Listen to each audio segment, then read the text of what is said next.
On the night of October 11th, 1969, a taxi driver named Paul Stine picked up a passenger in San Francisco's theater district. Within minutes, he would be shot in the back of the head at point-blank range. His killer would tear a piece of his blood-stained shirt, walk calmly into the night, and vanish into history as one of America's most infamous, unidentified murderers. The killer had already claimed 4 lives across Northern California. But what made him different, what transformed him from murderer to legend, was what came next. Days after Stine's death, 3 San Francisco newspapers received letters. Each contained a swatch of the victim's shirt and a promise. The writer claimed responsibility not just for Stine, but for a string of murders across the Bay Area.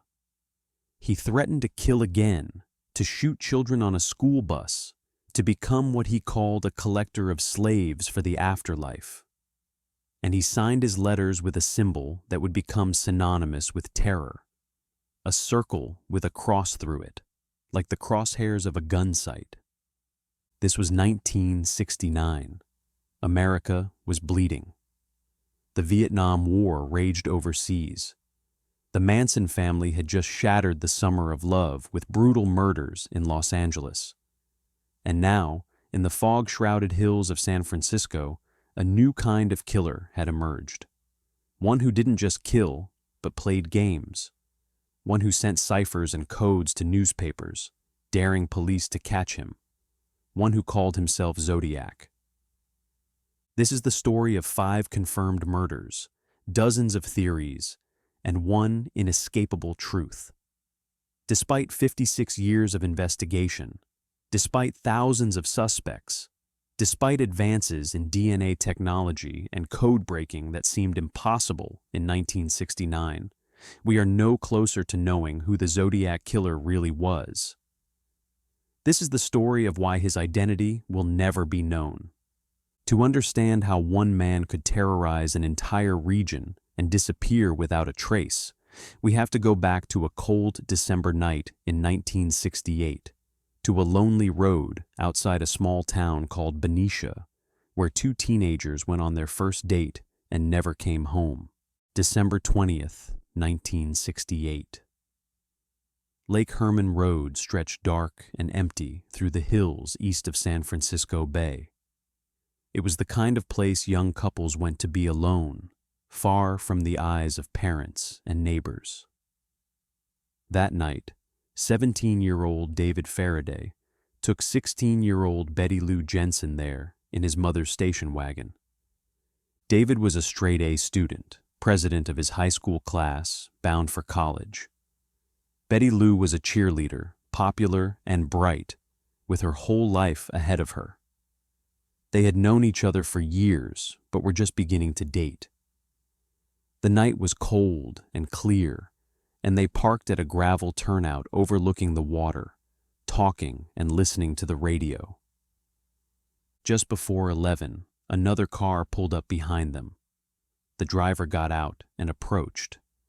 What happened next remains unclear, but the evidence tells a brutal story. David and Betty Lou never had a chance to drive away. The killer shot David in the head while he was still behind the wheel. Betty Lou managed to get out of the car and run, but she made it only 28 feet before the killer shot her 5 times in the back. A passing motorist discovered their bodies around 11:15. Police arrived to find a scene of calculated violence. The killer had used a .22 caliber weapon, likely a semi-automatic pistol. He had fired from close range with precision. There were no signs of robbery, no evidence of sexual assault. The motive, if there was one, remained a mystery. Investigators from the Solano County Sheriff's Department worked the case for months. They had tire tracks, spent shell casings, and a general description from a witness who had seen a car near the scene. But they had no suspect, no clear motive, and no breaks in the case. David and Betty Lou became 2 more names in California's growing list of unsolved murders. Their families buried them before Christmas. Their killer walked free. For 7 months, the case went cold. Then, in the early morning darkness of July 5th, 1969, he struck again. Blue Rock Springs Park in Vallejo sat quiet at midnight on the 4th of July, 1969. The fireworks had ended hours earlier, and most families had gone home. But 22-year-old Darlene Ferrin and her 19-year-old companion, Michael Mageau, remained, parked in Darlene's Corvair in the empty lot. Darlene worked as a waitress and was married with a young daughter, though her marriage was troubled. Michael was a recent acquaintance. They were simply talking when another vehicle pulled into the lot, circled around them once, then left. Minutes later, it returned. The driver parked directly behind them and approached with a bright flashlight. Michael assumed it was a police officer. Without warning, the man opened fire. He shot Michael in the face and neck. He shot Darlene multiple times. Then, as Michael later testified, the killer walked back to his car, returned, and fired several more rounds into both victims before driving away. Michael survived, though badly wounded. Darlene died at the hospital less than 2 hours later. But this time, something was different. This time, the killer wanted credit for his work. Within 40 minutes of the shooting, a man called the Vallejo Police Department from a payphone. His voice was calm, almost mechanical. He reported the location of the shooting on Columbus Parkway. Then he said something that changed everything. He claimed responsibility not just for tonight's attack, but for the murders of David Faraday and Betty Lou Jensen 7 months earlier on Lake Herman Road. The call lasted less than a minute. Police traced it to a payphone outside a car wash, but by the time officers arrived, the caller was gone. Investigators now knew they were dealing with someone who had killed at least 3 times, who was comfortable with violence, and who wanted recognition for his crimes. 3 weeks later, on August 1st, 1969, 3 Bay Area newspapers received nearly identical letters. Each letter contained 1/3 of a strange cipher, 408 symbols arranged in rows. The writer claimed to be the killer from Lake Herman Road and Blue Rock Springs. He demanded that the newspapers print the ciphers on their front pages within a specific time frame, or he would go on a killing rampage through the coming weekend. The letters contained details about the crimes that only the killer could know. The number of shots fired, the type of ammunition used, the position of the bodies.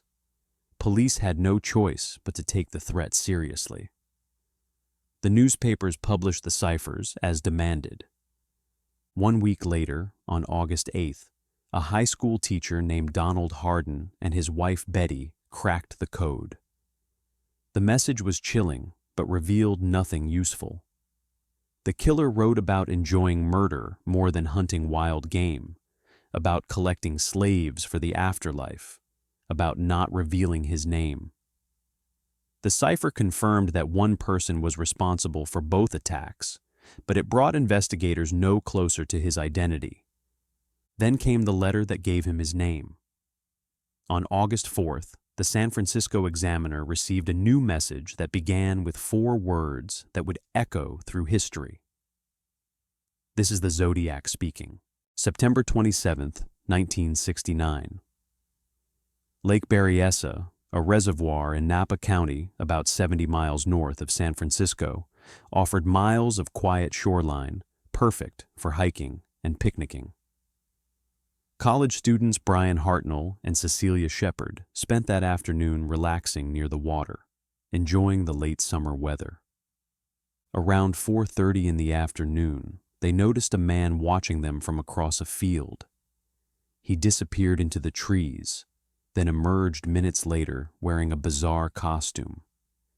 He had fashioned a hood over his head with a white circle and crosshair symbol painted on the front, the same symbol that had appeared in the Zodiac letters.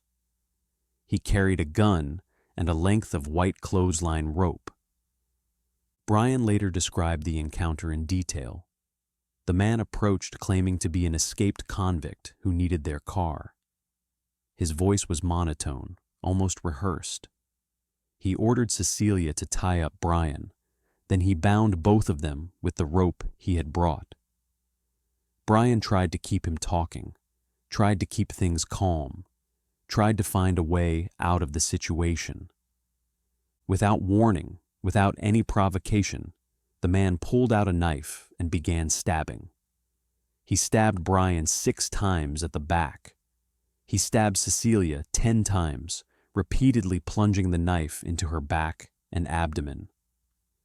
Then, as Brian later recounted, the man simply walked away, moving methodically toward the road. But he wasn't finished. Before leaving the area, the killer approached Brian's white Carmen Ghia and used a black felt-tip pen to write on the car door. He drew his circular symbol with crosshairs. Beneath it, he listed the dates and locations of his confirmed attacks. Vallejo, December 20th, 1968. July 4th, 1969. September 27th, 1969, by knife. A fisherman heard the victim's screams and called for help. Park rangers arrived to find Brian conscious and able to speak.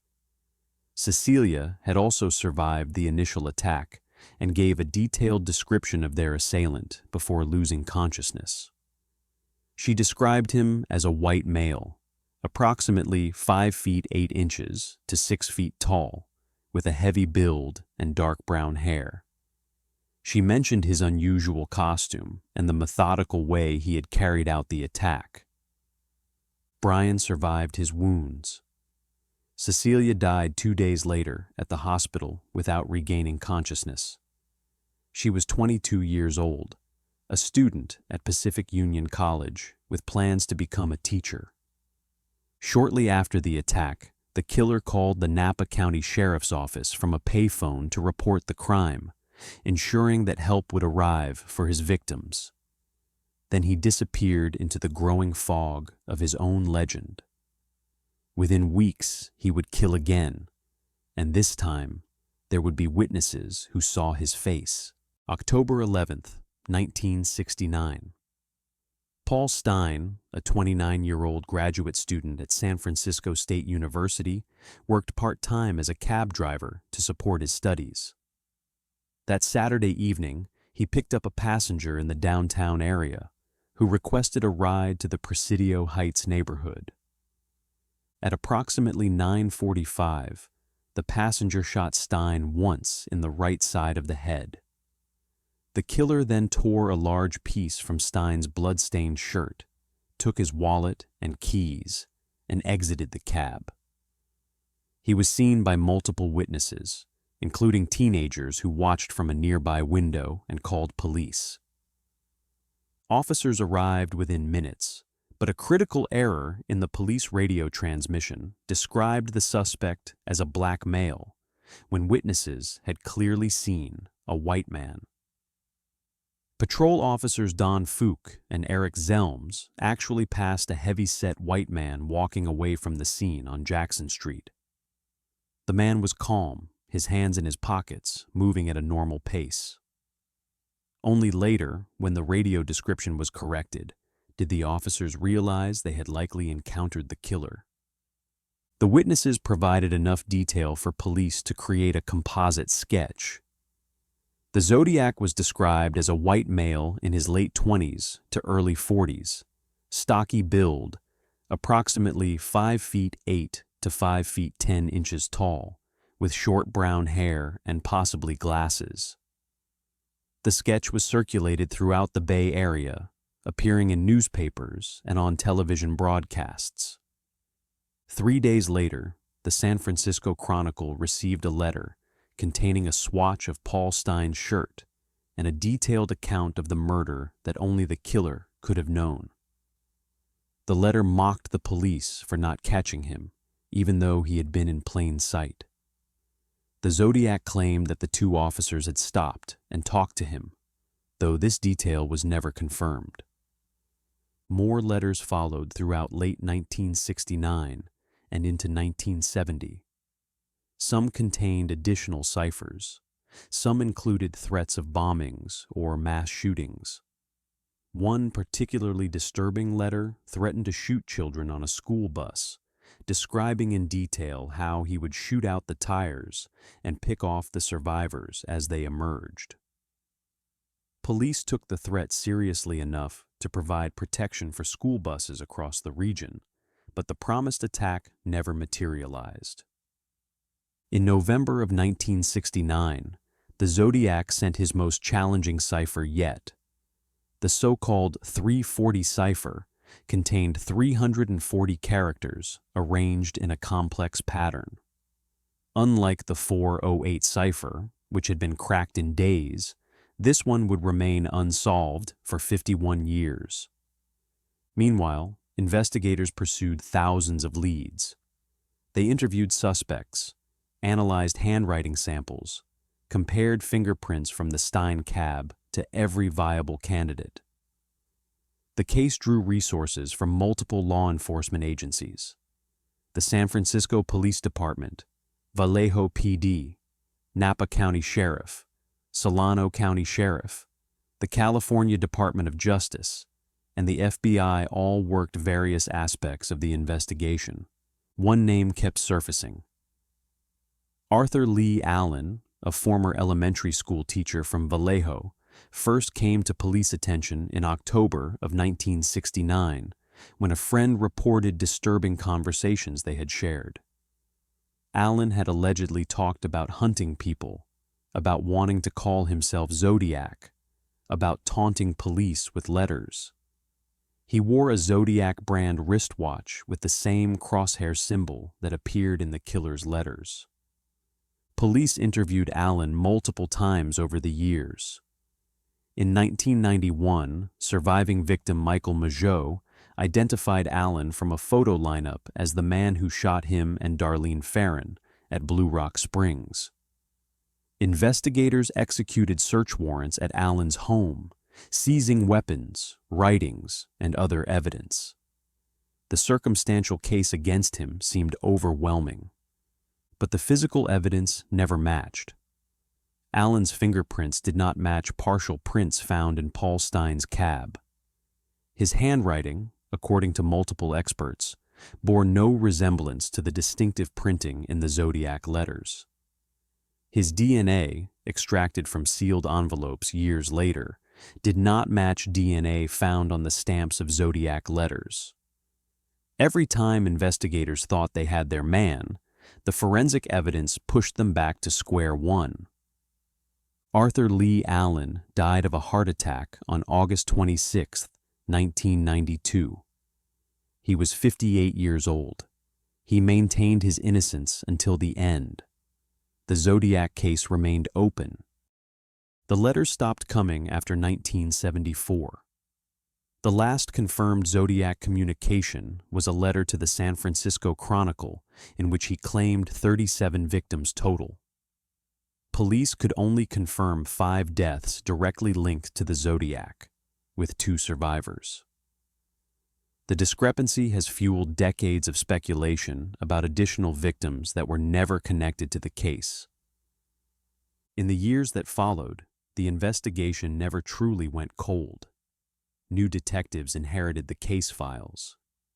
Amateur sleuths and true crime enthusiasts pored over every detail, developing their own theories and suspects. Books were written. Documentaries were filmed. The Zodiac became a permanent fixture in American popular culture, inspiring villains in movies like Dirty Harry and serving as the subject of David Fincher's acclaimed 2007 film Zodiac. Advances in forensic science brought new hope periodically. In the early 2000s, investigators developed a partial DNA profile from saliva on the stamps of Zodiac letters. The profile was incomplete, lacking sufficient markers for a definitive match, but it was enough to rule out some suspects, including Arthur Lee Allen. Fingerprint technology improved, allowing for better analysis of the partial prints from the Stein cab, but no matches were ever found in criminal databases. Then, in December of 2020, something remarkable happened. An international team of 3 amateur codebreakers, working independently during the COVID-19 lockdowns, finally cracked the 340 cipher. David Oranchak, a software developer from Virginia, Sam Blake, a mathematician from Australia, and Jarl van Eyck, a programmer from Belgium, used sophisticated computer analysis to decode the message that had stumped experts for over half a century. The decoded message read, in part, "I hope you are having lots of fun in trying to catch me." That wasn't me on the TV show, which brings up a point about me. I am not afraid of the gas chamber, because it will send me to paradise all the sooner, because I now have enough slaves to work for me. The message referenced a caller to a San Francisco television show who had claimed to be the Zodiac just 2 weeks before the cipher was mailed. A caller police had ruled out as a hoax. The solution was verified by the FBI, but it brought investigators no closer to identifying the killer. The cipher revealed his mindset, his arrogance, his bizarre philosophy about death and slavery in the afterlife. But it contained no name, no confession, no useful lead. It was one more taunt from beyond the grave of time. Other suspects have emerged over the decades. Earl Van Best Jr., identified by his own son in a 2014 book. Gary Francis Post, named by a group called the Case Breakers in 2021. Lawrence Kane, Richard Gaikowski, Ross Sullivan. Each new suspect generates headlines, renewed interest, vigorous debate among researchers. Each time, the hard evidence fails to support a definitive conclusion. The fundamental problem remains unchanged. The Zodiac was meticulous. He left minimal physical evidence. He likely wore gloves during the attacks. He avoided leaving clear fingerprints. The partial DNA profile from the letter stamps may not even be his, could have come from postal workers or newspaper employees who handled the mail. The handwriting samples could have been disguised. The eyewitness descriptions, while helpful, varied slightly in details and were based on brief sightings under stressful conditions.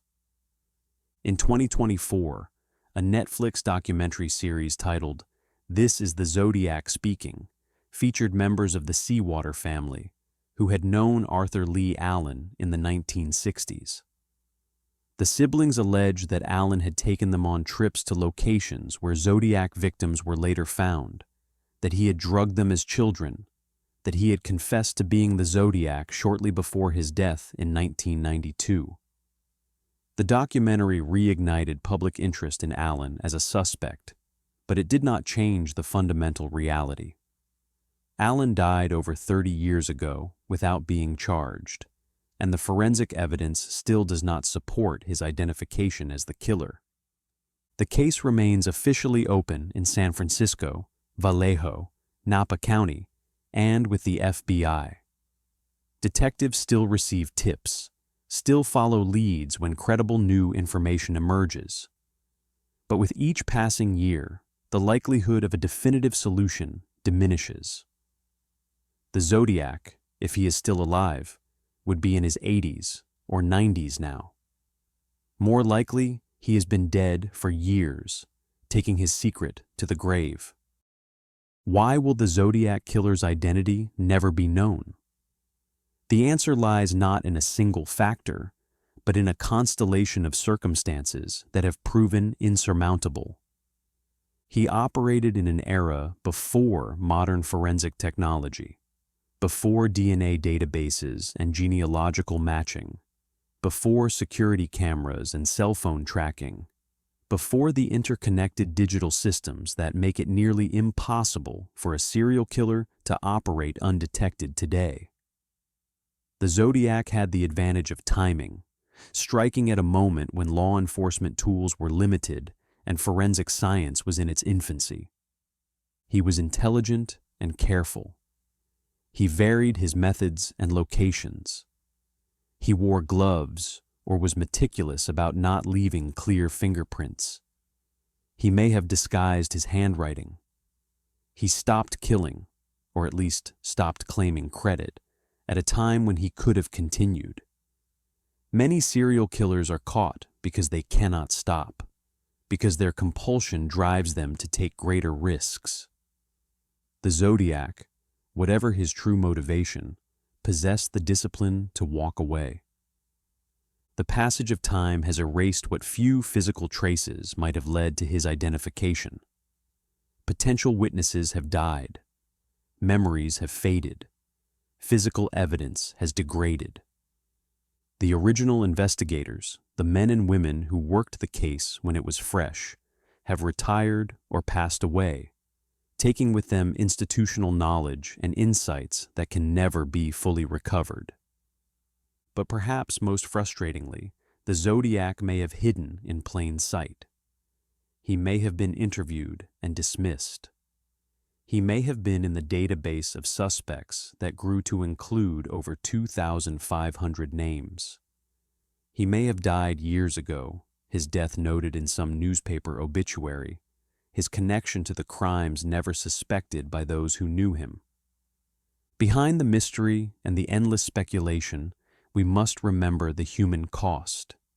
David Faraday was 17. Betty Lou Jensen was 16. Darlene Ferrin was 22. Cecilia Shepard was 22. Paul Stine was 29. They had families who loved them, dreams that will never be realized, lives cut short by violence. Brian Hartnell and Michael Mageau survived, but carry the trauma of their experiences to this day. The families of the victims have lived with unanswered questions for over 5 decades. They have endured countless false leads, disappointing developments, the frustration of watching suspects emerge and fade without resolution. For them, the Zodiac is not a fascinating puzzle or a subject of morbid entertainment. He is the person who destroyed their loved ones and was never held accountable. The case remains open because closure matters. Because even after 56 years, justice is still owed to those 5 victims and their families. Investigators continue to examine evidence with new technologies. The DNA profile, incomplete as it is, remains in the system. The ciphers are still being analyzed. The case files are still being reviewed. If there is even a remote chance of identifying the killer, law enforcement agencies have committed to pursuing it. But the realistic assessment, the one that investigators privately acknowledge, is that the Zodiac Killer will likely remain unidentified. The perfect storm of his intelligence, his caution, his timing, and the limitations of the era have created a mystery that may genuinely be unsolvable. Not every question has an answer. Not every case can be closed. Sometimes, despite our best efforts and our most advanced technology, the truth remains just beyond our reach. The Zodiac Killer wanted to be remembered. In that terrible way, he succeeded. His symbol, his ciphers, his taunting letters have earned him a permanent place in the American consciousness. But he also wanted credit, wanted recognition, wanted his name to be known. In that respect, he failed. He remains a cipher himself, a blank space where a human being should be, known only by the fear he created and the lives he destroyed. The case that defined an era of American true crime remains what it has always been: a mystery, a tragedy, and a reminder that some questions may never be answered. On January 15, 1974, 4 members of the Otero family were found dead in their Wichita, Kansas home. The father, mother, and 2 of their children had been bound and strangled. The killer had cut the phone lines, entered through the back door, and spent hours in that house. 3 older Otero children came home from school that afternoon to discover a scene that would haunt them forever. But this was only the beginning. Over the next 17 years, 6 more people would lose their lives to the same killer. He taunted police with letters, signing them with 3 letters that would become infamous: BTK, beaned, torture, kill. He sent detailed descriptions of his crimes to newspapers, included drawings and photographs, and seemed to delight in the terror he created. Then, in 1991, he simply vanished. This was Wichita in the 1970s and 80s. A quiet, Midwestern city of modest homes and tree-lined streets where people left their doors unlocked at night and neighbors knew each other by name. It was the kind of place where children rode their bikes until dark and parents did not worry, where trust was the default setting. But BTK changed all that forever. Fear crept into homes across the city like a poison. People installed new locks, invested in security systems, kept loaded guns by their bedsides, and looked over their shoulders when walking to their cars. And the killer? The man who was creating all this fear and paranoia? He was the one installing those very same security systems, the one entering people's homes under the guise of making them safer. This is the story of Dennis Rader, the BTK Killer, a husband and father of 2, a church council president, a Boy Scout leader, an Air Force veteran, a compliance officer who cited people for overgrown lawns. By day, he was the definition of suburban normalcy. By night, he lived out violent fantasies that would claim 10 lives and terrorize an entire city for 3 decades.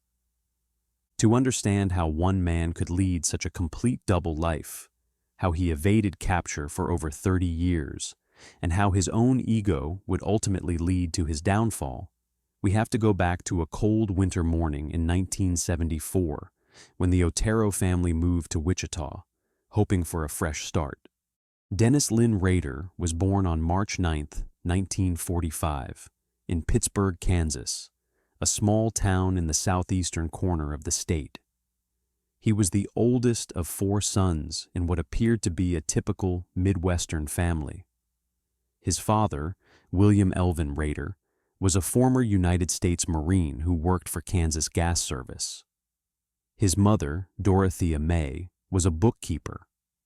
The family attended Zion Lutheran Church in Pittsburgh, where young Dennis was baptized. By all outward appearances, Dennis had a perfectly normal childhood, filled with fishing trips, comic books, and scout activities. But beneath the surface, something was very wrong. Rader later admitted that as a youth, he tortured and killed small animals. He would hang stray cats and reportedly derived pleasure from their suffering. He developed violent sexual fantasies involving bondage and domination. These dark impulses remained completely hidden from his family, his friends, and everyone around him. He learned early how to compartmentalize, how to present one face to the world while nurturing something entirely different inside. He was good at hiding. It was a skill he would perfect over the next several decades. The Rader family eventually moved to Wichita, where Dennis would spend most of his life. He struggled academically and dropped out of college before eventually finding his path into the military. In the mid-1960s, Rader joined the United States Air Force. He served honorably and was discharged in 1970.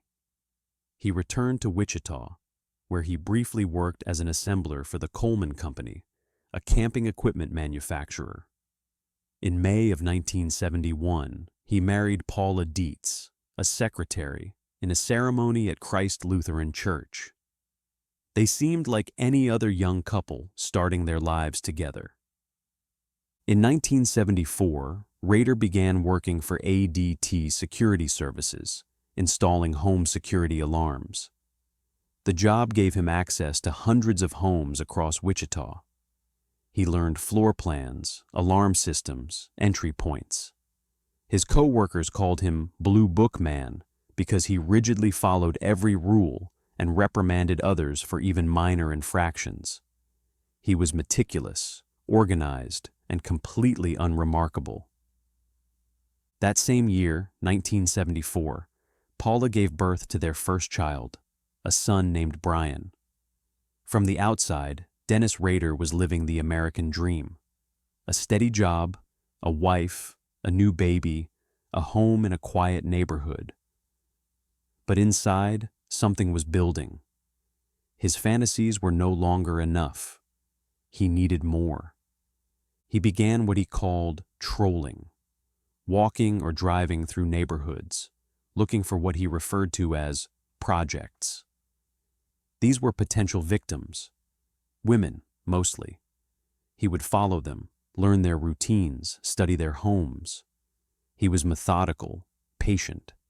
He created what he called a hit kit, containing rope, tape, knives, and other tools. He kept detailed lists and drawings. He planned everything.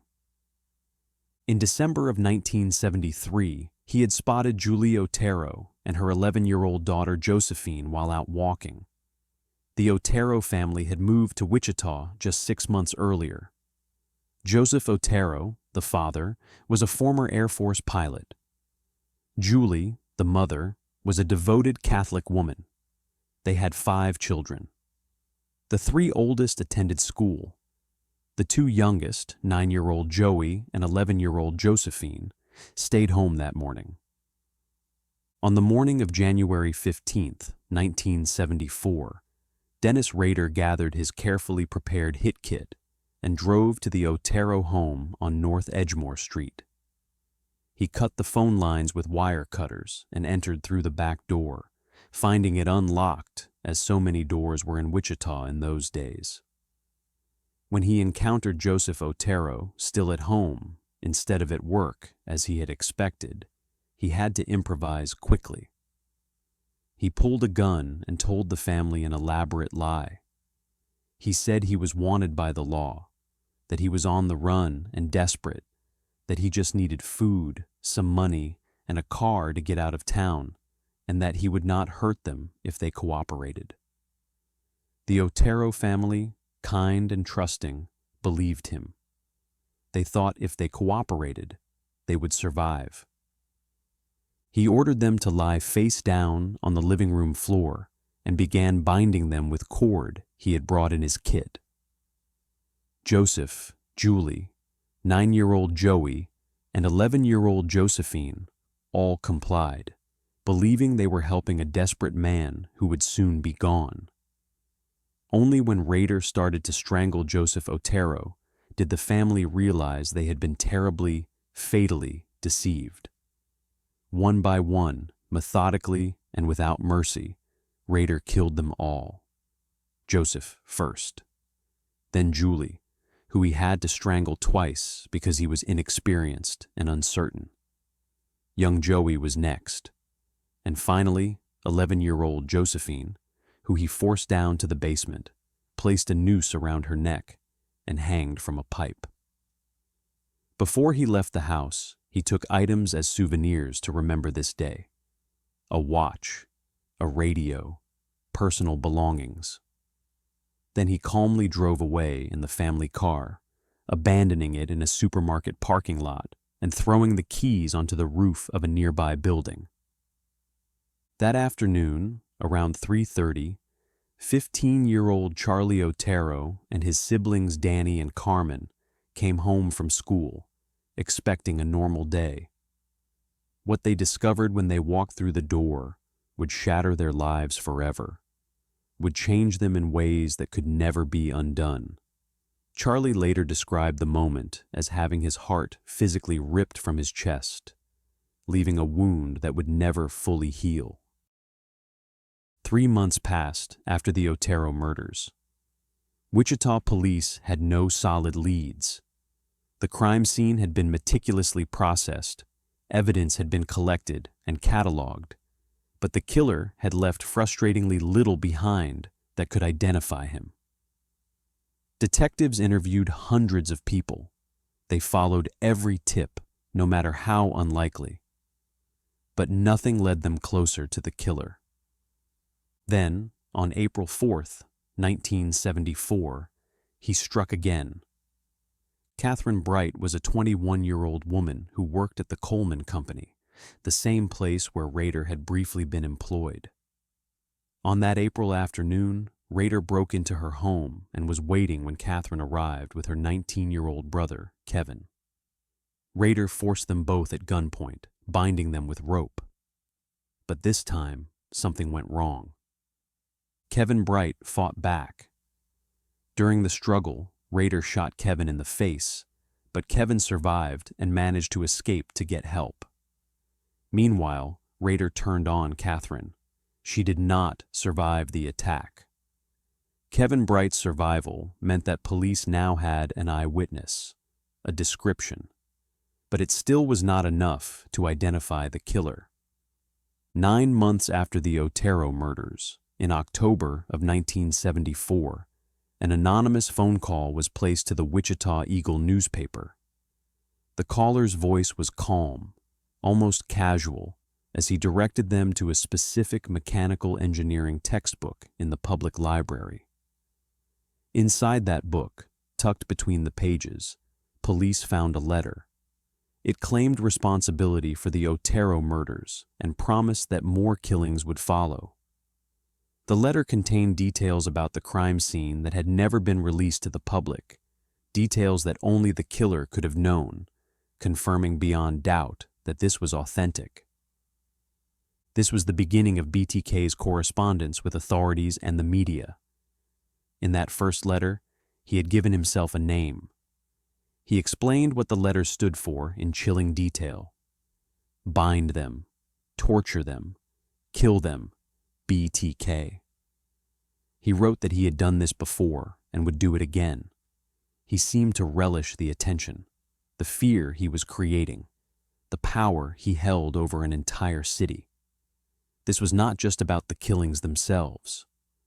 This was about recognition, about being known, about proving he was smarter than everyone trying to catch him. For the next 3 years, BTK continued his hunt through the neighborhoods of Wichita. On March 17, 1977, he killed Shirley Vian, a 24-year-old mother of 3 young children. In an act of calculated cruelty, he locked her children in a bathroom, telling them to be quiet and stay put before strangling their mother in another room. On December 8, 1977, just 2 days after her 21st birthday, he killed Nancy Fox in her apartment.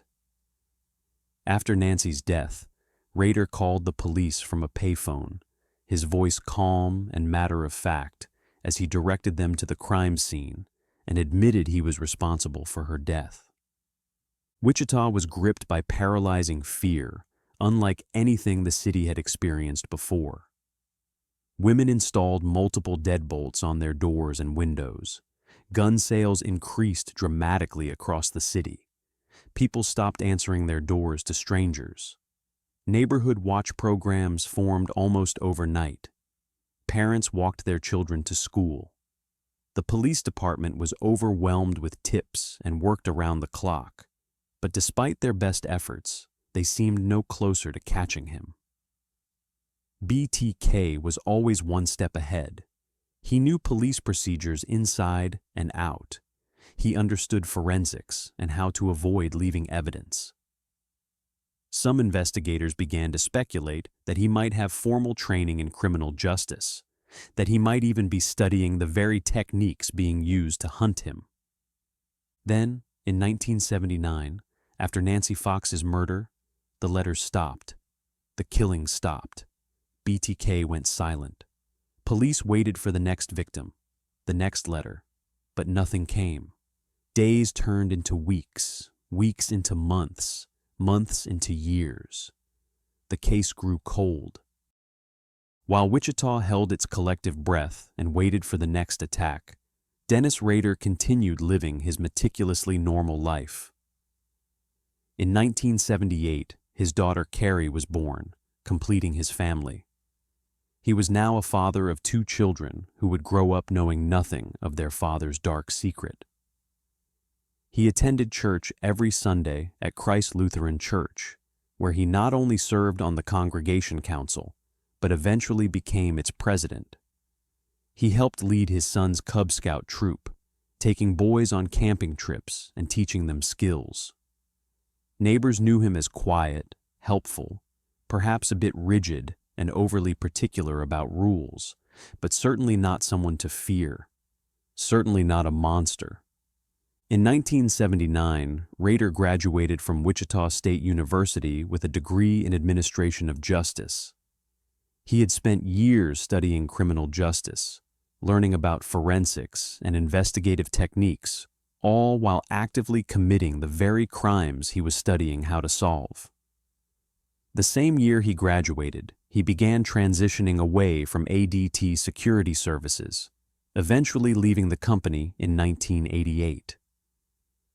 In 1991, he took a position as a compliance officer for Park City, Kansas, a small suburb just north of Wichita. As a compliance officer, Rader was notorious throughout Park City for his strict, almost obsessive enforcement of city ordinances.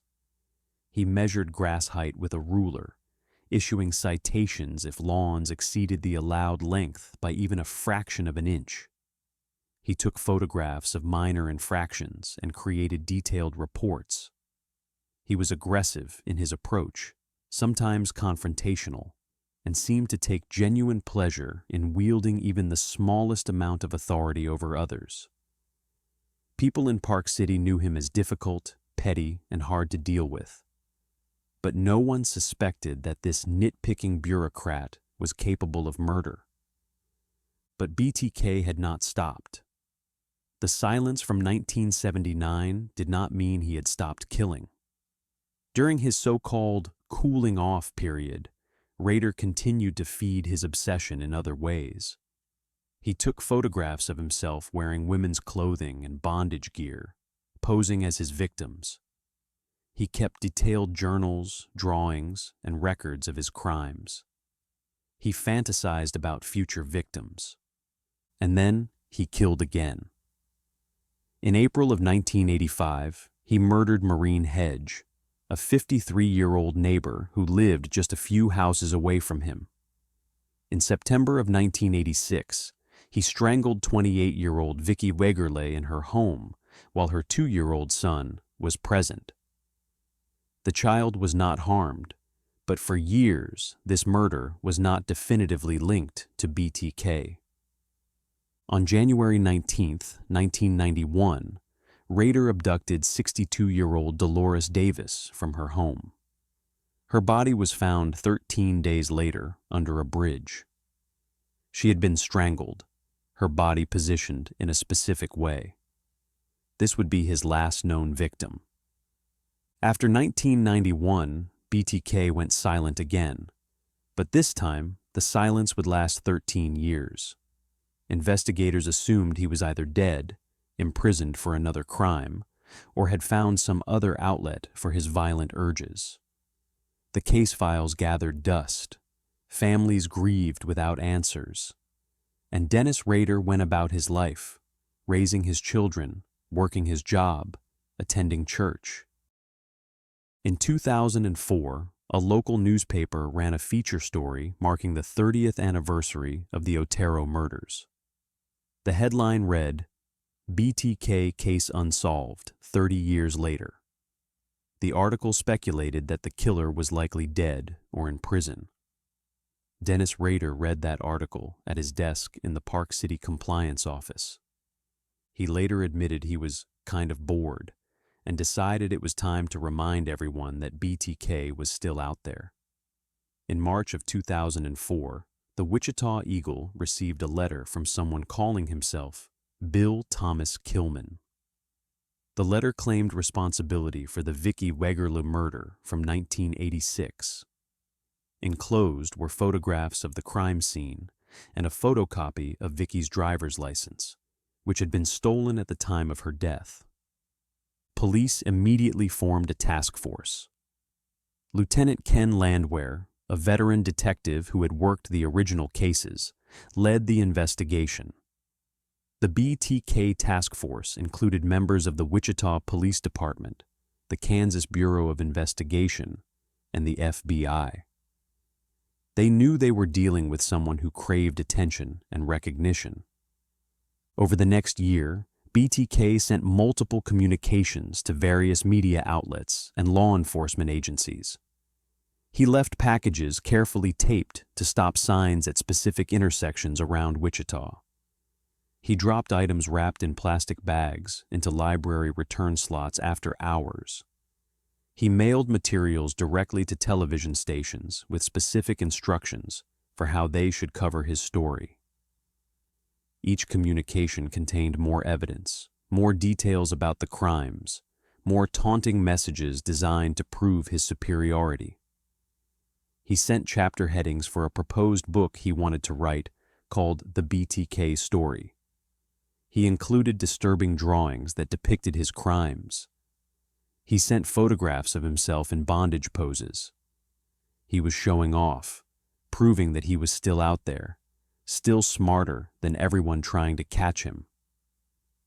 The task force worked methodically, analyzing every communication, looking for patterns, searching for the one mistake that would reveal his identity. They brought in behavioral analysts from the FBI. They consulted with forensic psychologists. They knew they were dealing with someone whose need for attention and recognition might eventually override his caution. In January of 2005, police received a package that included a note. BTK asked a question. If he sent police a floppy disk, would they be able to trace it back to him? Police responded through a classified ad in the newspaper. "Rex, it will be okay." It was a lie. On February 16, 2005, a purple floppy disk was found in a drop box at a Home Depot. Police gave it to Randy Stone, a computer forensics expert. Within minutes, Stone discovered that the disk had been used at Christ Lutheran Church and had last been accessed by someone named Dennis. A quick internet search revealed that the president of Christ Lutheran Church was Dennis Rader. Meanwhile, police had preserved DNA evidence from the Wegerle crime scene. They needed a sample to compare it to, but they could not approach Rader directly without alerting him. Investigators learned that Rader's daughter, Carrie, had recently been to the hospital. They obtained a subpoena for her medical records and received a sample of her DNA from a PAP smear test. The results showed a familial match to the DNA from the crime scene. On February 25, 2005, Dennis Rader left his compliance office for lunch. As he drove toward home, police vehicles surrounded him. An officer approached. "Mr. Rader, do you know why you're going downtown?" Rader replied, "Oh, I have suspicions why." At a press conference the next morning, Wichita Police Chief Norman Williams announced, "The bottom line, BTK is arrested." Dennis Rader's arrest sent shockwaves through Wichita and beyond. The compliance officer who had measured people's lawns was one of America's most wanted serial killers. His wife immediately filed for emergency divorce. His children learned that their father, the man who had raised them, coached them, attended their school events, was responsible for 10 murders. Rader initially pleaded not guilty, but quickly changed his plea. On June 27, 2005, he stood in court and pleaded guilty to 10 counts of first-degree murder. What followed was chilling. Judge Greg Waller asked Rader to describe each murder in detail. For nearly an hour, Rader calmly recounted his crimes. He spoke in a flat, emotionless tone, describing the bindings he used, the methods of strangulation, the fear in his victims' eyes. He referred to them as projects. He explained his sexual fantasies. He showed no remorse. Families of the victims sat in the courtroom and listened. Charlie Otero heard for the first time exactly how his family had died. He heard Rader describe his mother's last words. "May God forgive you for that." It broke his heart all over again. The 2-day sentencing hearing included testimony from investigators, emotional statements from victims' families, and a bizarre statement from Rader himself. He listed things he claimed to have in common with his victims: an interest in drawing, gardening, writing poetry. It was a narcissistic display that highlighted his complete lack of empathy. Because Kansas had abolished the death penalty in 1972 and did not reinstate it until 1994, Rader was ineligible for execution. The judge sentenced him to 10 consecutive life sentences, a minimum of 175 years, without the possibility of parole. Dennis Rader was transported to the El Dorado Correctional Facility in Butler County, Kansas, where he remains today. He is now 79 years old. In 2019, his daughter Carrie published a book about her experience titled A Serial Killer's Daughter: My Story of Faith, Love, and Overcoming. She has publicly stated that she has forgiven her father, but still struggles to reconcile the man who raised her with the monster he truly was. In recent years, investigators have examined Rader's drawings and writings for potential links to other unsolved cases. In 2023, authorities in Oklahoma named him as a prime suspect in the disappearance of a 16-year-old girl who went missing in 1976, though this has not been conclusively proven. Rader's daughter believes her father likely committed more than 10 murders. The BTK case stands as a stark and sobering reminder that evil does not always announce itself with obvious warning signs. Dennis Rader was not the stereotypical monster lurking in the shadows of dark alleys. He was not the outsider, the drifter, the obvious suspect. He was the neighbor who waved pleasantly from his front lawn while mowing in precise rows.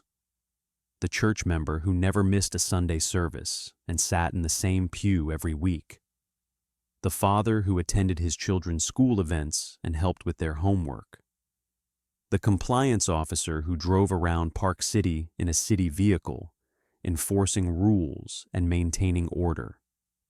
He hid in plain sight for over 30 years, protected by the absolute normalcy and ordinariness of his everyday life. His family, his co-workers, his neighbors, the people who saw him every single day, had no idea. The investigation that finally caught him was a masterclass in patience, strategy, and psychological manipulation. Lieutenant Ken Landwehr and his dedicated task force played an extraordinarily careful game, feeding Rader's massive ego while methodically gathering the evidence they needed. When Rader asked if a floppy disk could be traced back to its user, they deliberately lied to him. They told him exactly what he wanted to hear, what his narcissism needed to believe, and his absolute certainty that he was smarter than everyone else.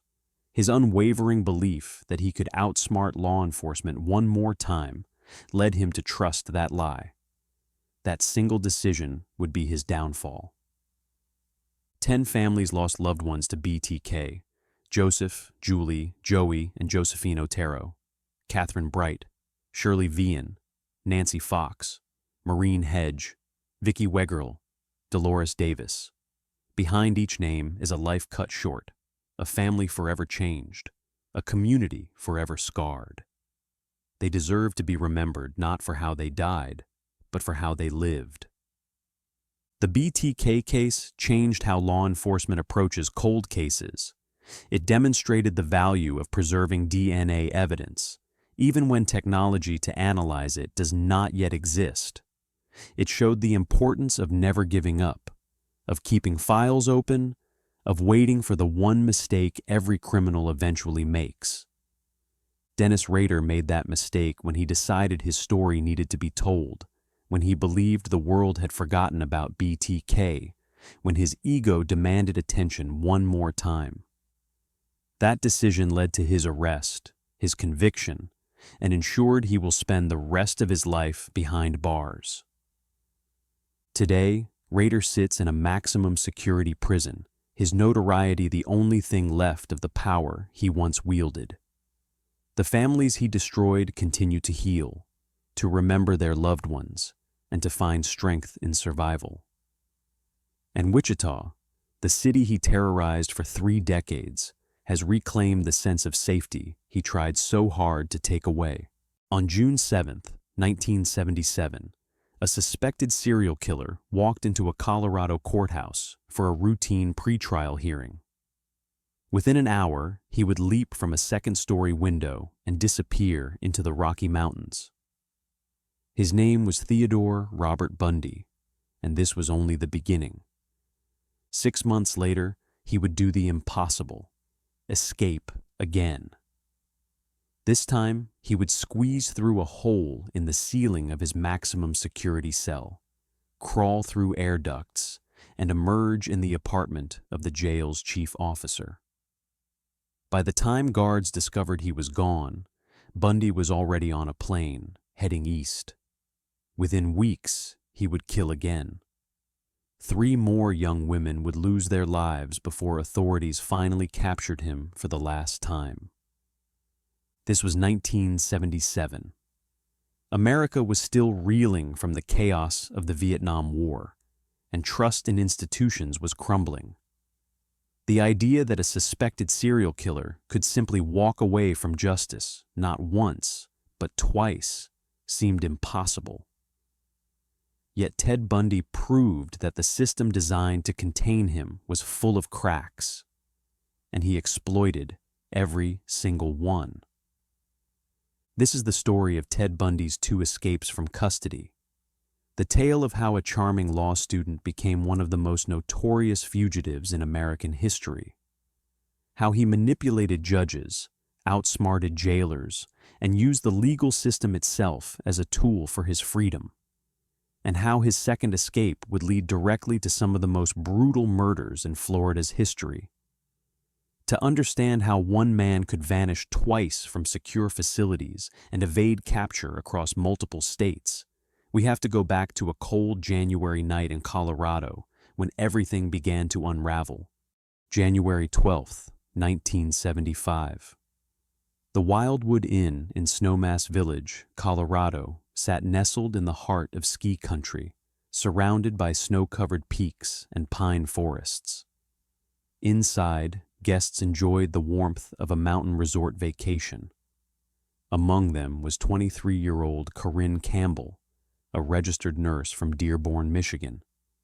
She had traveled to Colorado with her fiancé, Dr. Raymond Godowski, and his 2 children from a previous marriage. It was supposed to be a relaxing getaway, combining a medical conference with family skiing. That evening, after dinner at the hotel restaurant, the family settled into the lobby around 8:30.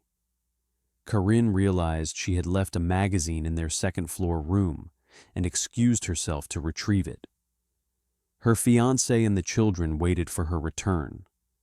She walked to the elevator, stepped inside, and was seen exiting on the second floor. She never made it to her room. Corinne Campbell simply vanished from a well-lit hotel hallway.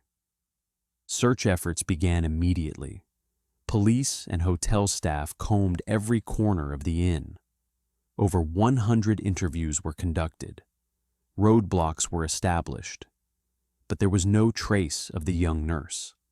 No witnesses reported seeing anything unusual, no signs of a struggle. For 36 days, her disappearance remained a complete mystery. On February 17, 1975, a local worker named Louise Oliver was driving along Owl Creek Road, about 3 miles from the Wildwood Inn. She noticed birds circling above a snowbank beside the road. Something was attracting their attention. When she investigated, Oliver discovered what the birds had found: the frozen body of Corinne Campbell, partially buried in snow. She had been beaten to death. Her skull showed 3 distinct fracture patterns. The brutality of the attack was evident even in the frozen remains. Investigators had few leads. Credit card receipts would later reveal that a man named Theodore Bundy had purchased gasoline in Glenwood Springs, just 40 miles away, on the day Corinne disappeared. But in early 1975, Bundy was not yet on law enforcement's radar in Colorado. He was living in Utah, attending law school at the University of Utah. On the surface, he appeared to be a promising young man with political aspirations.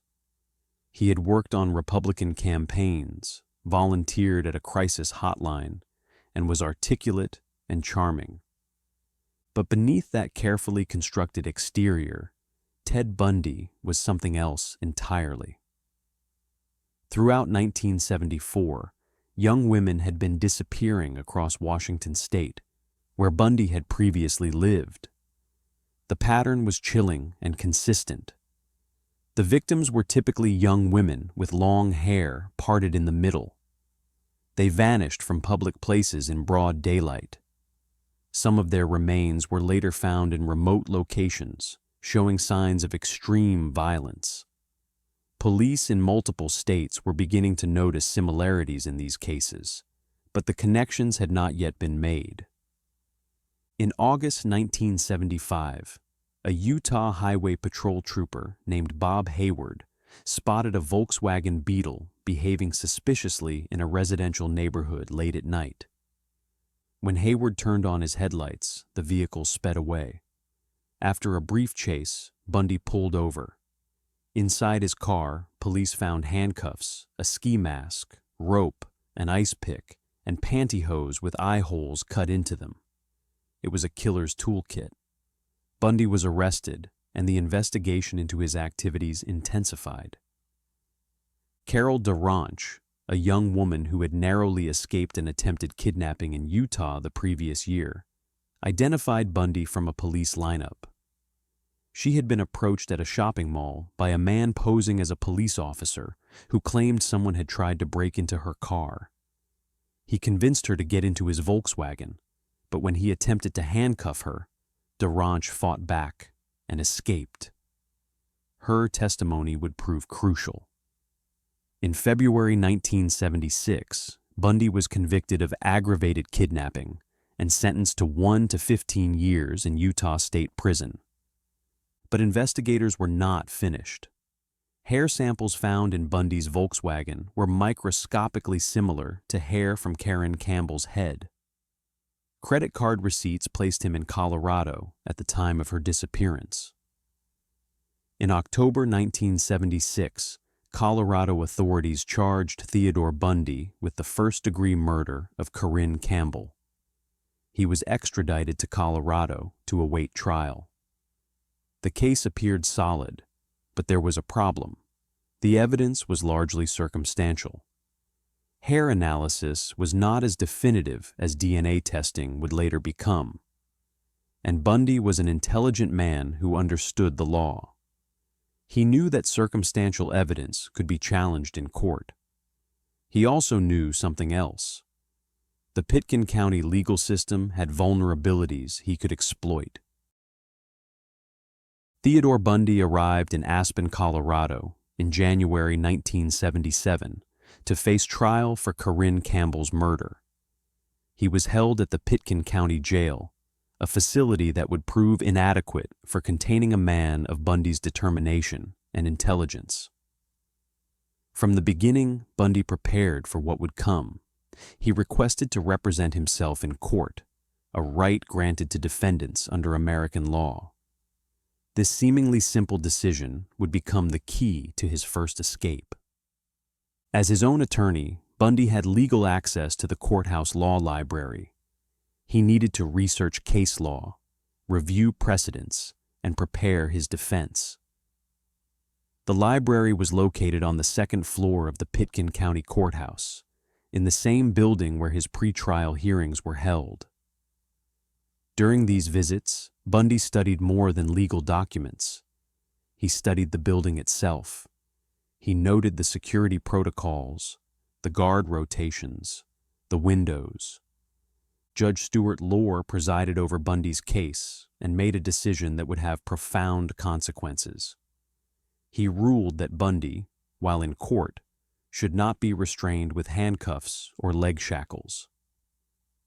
The judge reasoned that Bundy had the right to present himself as his own attorney, and wearing restraints in front of the jury would prejudice them against him. Sheriff Dick Keenast and other law enforcement officials objected strenuously, but the judge's decision stood. Bundy would be allowed to move freely between the courtroom and the law library. June 7, 1977. It was a Tuesday morning. Bundy was transported from the Garfield County Jail in Glenwood Springs, where he had been moved for security reasons, back to Aspen for a pretrial hearing. He arrived at the courthouse around 8:45, dressed in street clothes rather than jail attire. A deputy escorted him inside and removed his handcuffs. Bundy carried his own box of legal papers into the building. During a mid-morning recess, around 10:30, Bundy asked to use the law library to research a point of law. A deputy stationed himself at the courtroom door, the only exit he considered viable. Bundy climbed the stairs to the second-floor law library. He was alone among the law books and wooden furniture. For months, he had been planning this moment, visualizing every step. He walked to the south-facing window and looked down at Main Street below. The drop was approximately 20 to 25 feet. Bundy opened the window, removed the screen, and without hesitation, leaped. He landed hard on the ground below, spraining his ankle on impact. The pain was intense, but adrenaline carried him forward. Bundy immediately removed his outer layer of clothing to change his appearance and began walking quickly eastward down Main Street. A secretary in a nearby office, Whitney Wolfe, found legal papers scattered on the ground beneath the window minutes later. By the time she alerted authorities, Bundy was already 2 blocks away, heading toward Smuggler Mountain. The response was swift but chaotic. Police radios crackled to life. Residents heard warnings over Aspen radio stations to lock their doors and windows immediately. Parents were asked to pick up their children from schools. The sale of guns and ammunition was temporarily banned in Aspen and surrounding towns. Roadblocks were established on all major routes out of the Roaring Fork Valley. A helicopter began searching the mountainous terrain within the hour. Requests were made for bloodhounds. The fear was palpable. This was not just any escaped prisoner. This was a man suspected of murdering multiple young women across several states. Witnesses reported seeing Bundy near Freddy's restaurant shortly after the escape, then later in the Smuggler Mountain area. He had literally vanished into the Rocky Mountains. The manhunt intensified. Search parties combed the wilderness. Every vehicle entering or leaving Aspen was stopped and searched. Local gun stores did brisk business before the temporary ban took effect. Single women in the valley armed themselves or left town entirely. For 6 days, Ted Bundy remained free. He survived in the mountains by breaking into cabins and stealing supplies. Near the summit of Aspen Mountain, he found an unoccupied cabin and took food, clothing, and warm gear. He later broke into a trailer and stole more items. Bundy headed south, apparently attempting to reach Crested Butte. But the high-altitude mountain passes were treacherous, and his injured ankle slowed him down. Cold, exhausted, and in constant pain, Bundy made a decision that would end his first taste of freedom. He doubled back toward Aspen. On June 13th, around 2 in the morning, Bundy stole a Cadillac from a parking area near Cemetery Lane. He attempted to drive out of Aspen via Independence Pass, unaware that a recent landslide had closed the pass. When he reached the closure, deputies stationed there noticed the stolen vehicle weaving erratically. They pulled him over. One officer later recalled looking into Bundy's eyes and immediately recognizing him despite his disheveled appearance. Theodore Bundy was back in custody. A sign reading, "Welcome home, Teddy," was hung in the Pitkin County Sheriff's Department. But his freedom, however brief, had demonstrated something crucial. He could escape. And the authorities knew he would try again. After his recapture, Theodore Bundy was transferred to the Garfield County Jail in Glenwood Springs, about 40 miles northwest of Aspen. This facility was considered more secure than the Pitkin County facility. But secure is a relative term, and Bundy was already planning his next move. This time, he would be far more methodical. This time, he would not be caught after 6 days. This time, he would disappear completely. The Garfield County Jail was an older facility with inherent structural weaknesses. In Bundy's cell, there was a light fixture in the ceiling that had not been properly secured. The fixture was supposed to be welded shut, requiring special tools to access. Due to maintenance delays, this work had never been completed. Additionally, there was a small grate in the ceiling, also not fully secured. These imperfections caught Bundy's attention immediately. Over the following months, Bundy began a calculated transformation. Visitors, including his attorney, John Henry Brown, noticed that Bundy was losing significant weight. By some estimates, he shed 20 to 25 pounds. When asked about it, Bundy claimed he was simply exercising and not eating much due to stress about the upcoming trial. The truth was far more calculated. He was shrinking his body to fit through the small opening he had discovered in his cell's ceiling. At night, when the jail was quiet, Bundy worked on widening the hole around the light fixture. He used his intelligence and patience, making tiny adjustments over weeks and months. He studied the jail's routines, noting when guards made their rounds and when the facility was least staffed. He learned that during the Christmas and New Year holidays, many staff members would be on leave, and security would be at its lowest point. Bundy also noted that the chief jailer lived in an apartment directly adjacent to the jail itself. This fact would become critical to his plan. Meanwhile, the case against Bundy was actually weakening. Pre-trial motions were consistently being resolved in his favor. Key pieces of evidence were ruled inadmissible. The judge overseeing the case granted Bundy's request for a change of venue, moving the trial from Aspen to Colorado Springs. Defense attorneys and even some prosecutors quietly acknowledged that if the case went to trial, there was a reasonable chance Bundy could be acquitted.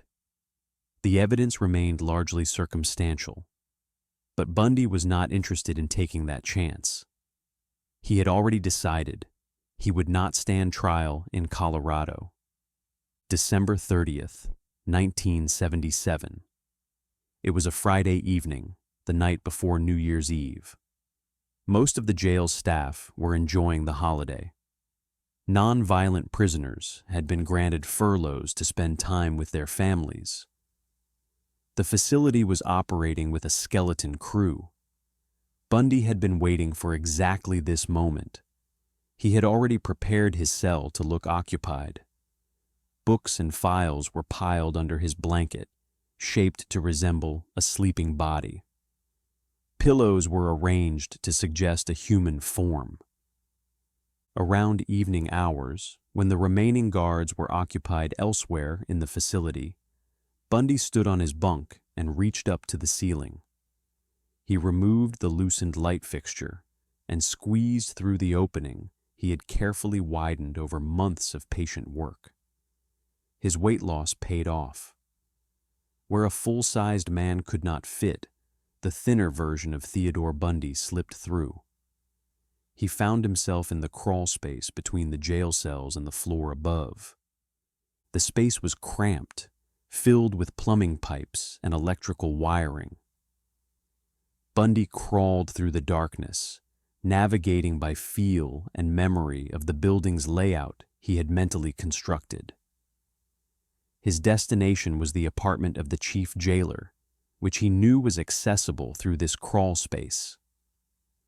After what must have felt like an eternity of careful movement, Bundy found an opening leading down into the jailer's apartment. The apartment was empty. The jailer and his wife were out for the evening. Bundy dropped down into the apartment. He quickly located the jailer's closet and changed into civilian clothes, shedding his jail attire. In a detail that speaks to his audacity, Bundy did not rush. He took time to select clothing that would help him blend in. Then he simply walked out the front door of the apartment.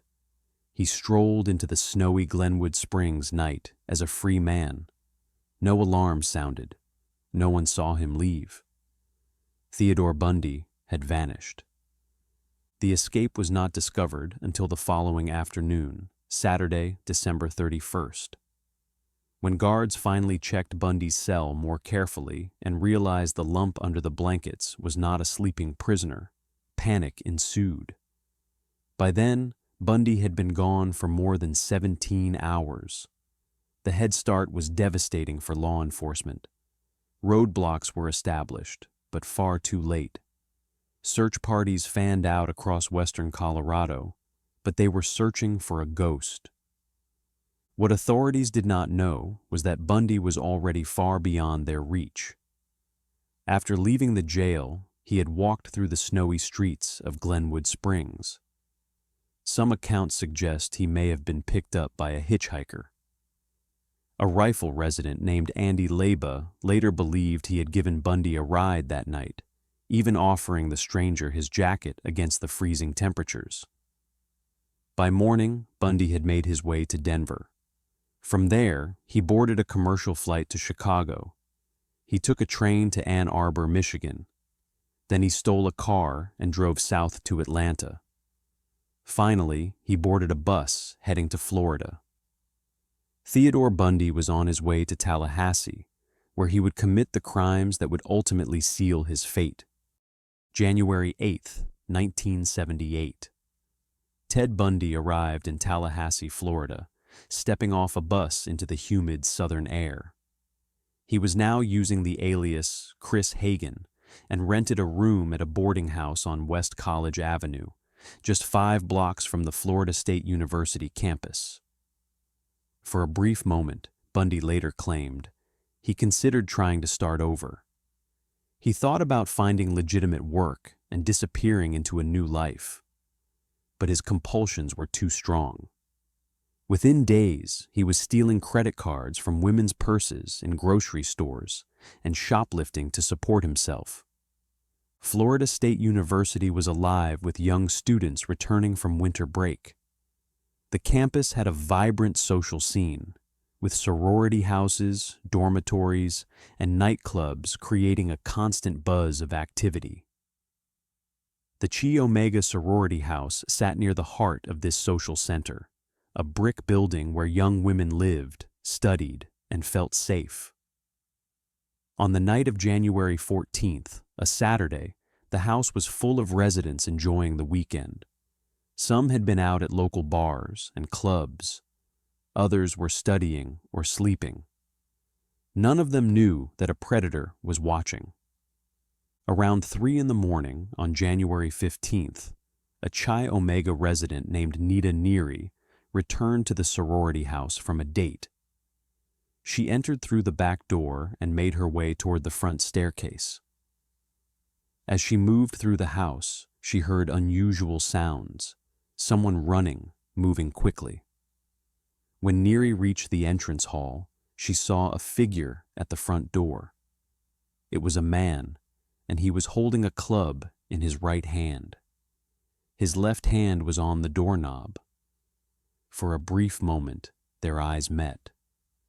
Then the man opened the door and disappeared into the night. Neary immediately sensed something was wrong. She ran upstairs and knocked on doors, trying to wake her sorority sisters. When Karen Chandler opened her door, Neary could see she was covered in blood. Chandler's roommate, Kathy Kleiner, was also grievously injured. Both young women had been attacked while they slept, beaten with a heavy object. Their injuries were severe: fractured skulls, broken jaws, extensive bleeding, but they were alive. Other residents opened more doors. In one room, they found 20-year-old Lisa Levy unconscious in her bed. In another room, they found 21-year-old Margaret Bowman. Both young women had been beaten and strangled. Levy had also been sexually assaulted. The brutality was shocking. Police arrived to a scene of chaos and horror. 2 young women were dead. 2 more were critically injured and would require extensive medical treatment. Within an hour of the Chi Omega attacks, another assault occurred just a few blocks away on Dunwoody Street. Cheryl Thomas, a dance major who lived off campus, was attacked in her sleep. Residents in the adjacent apartment heard loud noises and called police. When officers arrived, they found Thomas severely beaten, her skull fractured. Like the Chi Omega victims, she could not identify her attacker. A pair of knotted pantyhose was found in her room, similar to items found at the Chi Omega house. The Tallahassee community was gripped by fear. A killer had struck multiple times in a single night, moving through the darkness with terrifying efficiency. A task force was immediately formed, bringing together the Tallahassee Police Department, Leon County Sheriff's Office, and Florida State University Police. Tips and leads flooded in by the hundreds. Students left campus, many never to return that semester. Those who stayed traveled in groups and locked their doors religiously. Bundy remained in Tallahassee for several weeks after the attacks, living under his alias. He continued stealing to survive, taking more credit cards and burglarizing homes. On February 9th, he committed one final, horrific crime: the kidnapping and murder of 12-year-old Kimberly Leach from her junior high school in Lake City, Florida, about 90 miles east of Tallahassee. The young girl's body would be found weeks later in an abandoned pig shed. But Bundy's luck was running out. On February 15th, 1978, at 1:30 in the morning, a Pensacola police officer named David Lee noticed a suspicious vehicle loitering in a residential area. When Lee approached, the driver sped away. A brief chase ensued before the vehicle was pulled over. The driver presented identification for Kenneth Misner, but the license plate on the car belonged to a different vehicle. Officer Lee arrested the driver on suspicion of car theft. Only later, at the police station, did they discover the truth. Kenneth Misner did not exist. The man in custody was Theodore Robert Bundy, one of the FBI's 10 most wanted fugitives. When authorities confirmed they had captured Ted Bundy, the investigation into the Chi Omega murders and Kimberly Leach's disappearance intensified.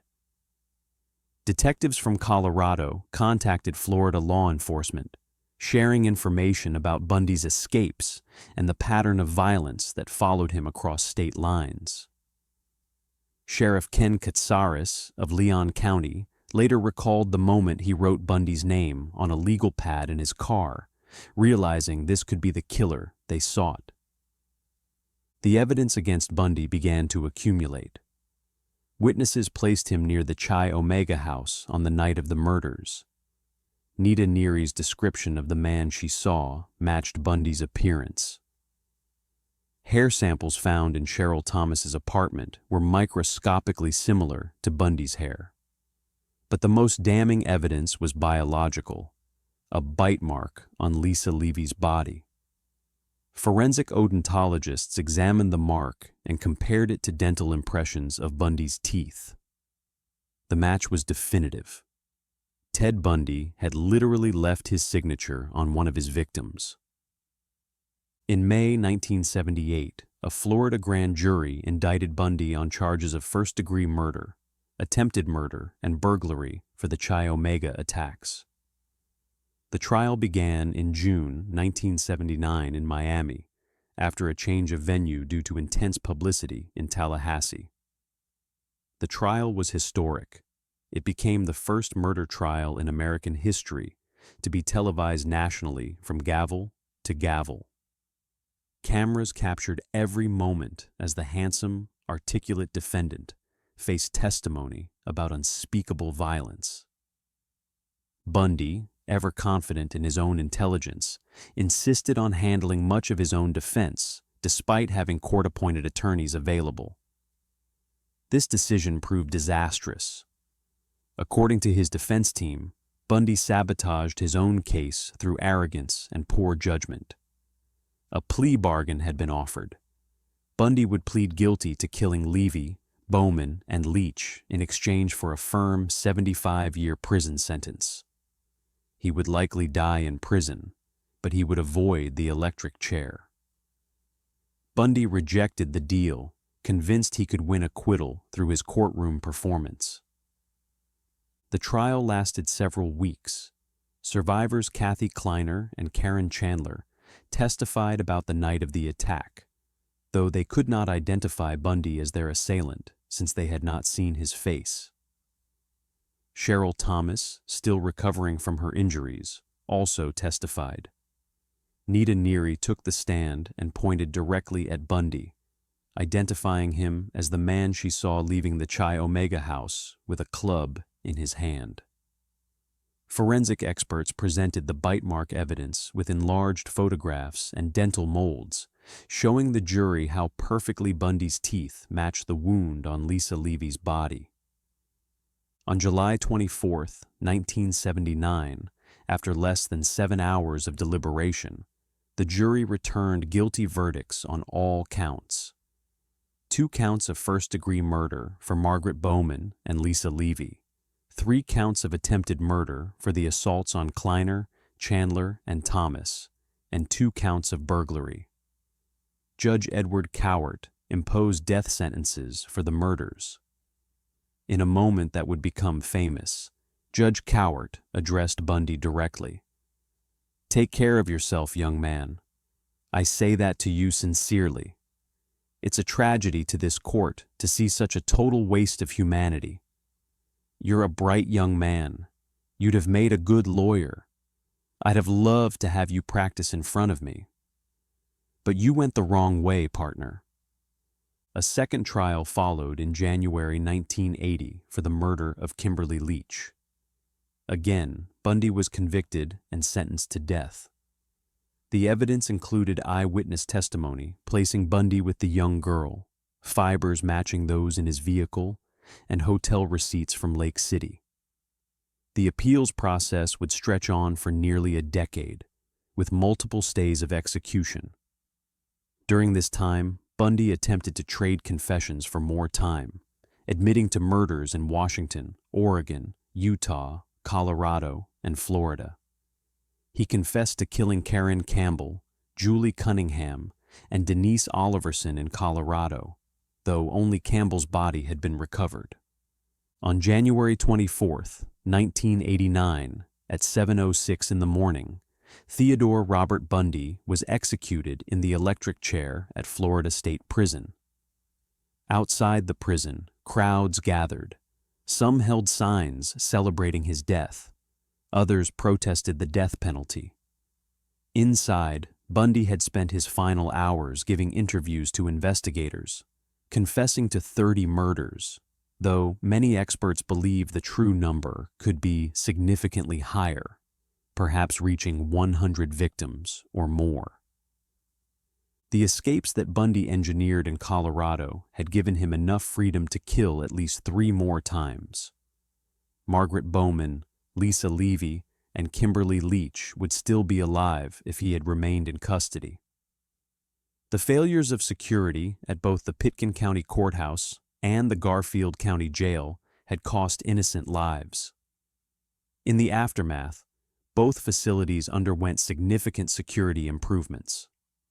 The lessons learned from Bundy's escapes influenced jail design and courthouse security protocols across the country. Theodore Bundy's 2 escapes from Colorado custody represent one of the most catastrophic failures in American criminal justice history. A man suspected of multiple murders was allowed to walk freely in a courthouse, given access to windows overlooking public streets, and later housed in a facility with obvious structural weaknesses. The systems designed to protect the public failed spectacularly, and the consequences were measured in lives lost.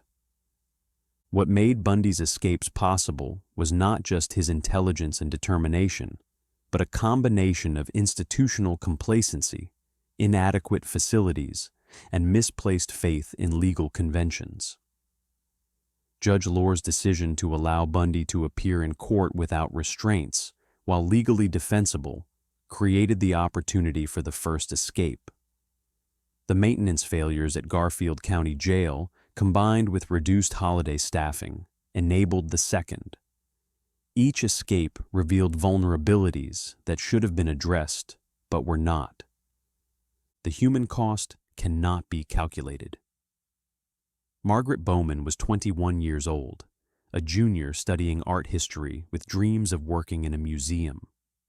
Lisa Levy was 20, a sophomore known for her warm personality and success as a salesperson at a local clothing store. Kimberly Leach was 12 years old, a child whose life was just beginning. They are the ones we must remember, not the man who killed them, but the people they were and could have become. Today, more than 45 years after Bundy's final escape, his case continues to fascinate and horrify in equal measure. Documentaries, films, and books revisit his crimes regularly. But amid the cultural obsession with Bundy himself, we must not lose sight of the broader lessons. Serial predators exist. They are often intelligent, charming, and manipulative. And the systems we build to contain them must be stronger than the cleverness of any individual. Investigators continue to examine cold cases from the 1970s, looking for evidence that might connect Bundy to additional unsolved murders. Advances in DNA technology have brought new attention to cases where Bundy may have been present. Families of victims whose cases were never definitively linked to Bundy still seek answers. The true scope of his crimes may never be fully known. For the survivors, Karen Chandler and Kathy Kleiner, life after the attack meant decades of recovery, both physical and psychological. Both women eventually chose to speak publicly about their experiences, honoring their sorority sisters who could not. Their courage in testifying helped ensure Bundy's conviction.